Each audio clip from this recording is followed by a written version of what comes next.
தேக்கு மரத்திற்கு இணையாக இதர நாட்டு மரங்களையும் வலுவாக்கி இனி வீட்டு உபயோகப் பொருட்கள் தயாரிக்கலாம். ஆம், அப்படியொரு நவீன தொழில்நுட்ப மையம் செயல்பாட்டிற்கு வந்துள்ளது.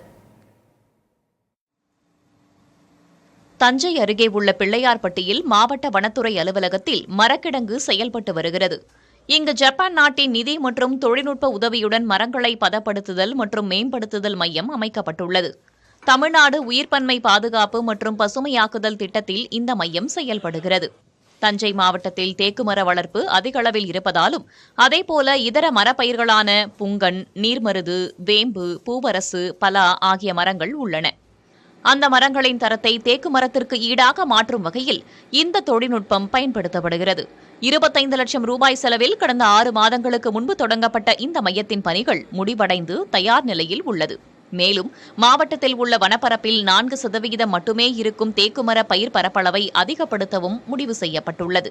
பொதுமக்கள் பலரும் தங்களிடம் உள்ள மரப்பலகை துண்டுகளை கொண்டு வந்து மையத்தில் கொடுத்து அந்த மரத்தினை ரசாயன தண்ணீரில் ஊற வைத்து நவீன இயந்திரத்தில் அதன் தரத்தை மேம்படுத்திக் கொள்ளலாம்.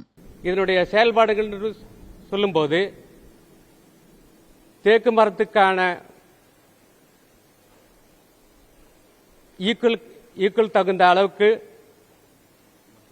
மற்ற மரங்களை நவீன முறையில் நவீன தொழில்நுட்பத்தின் அடிப்படையில் பதப்படுத்தப்பட்டு பொதுமக்கள் அனைவரும் பயன்பெற வேண்டும் என்ற நோக்கில் இந்த யூனிட் அமைக்கப்பட்டுள்ளது.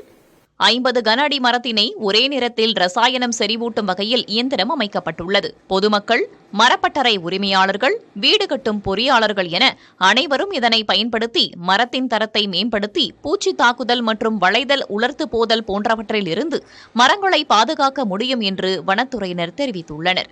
புதிய தலைமுறைக்காக ஒளிப்பதிவாளர் டேவிடுடன் தஞ்சை செய்தியாளர் காதர் ஹுசைன்.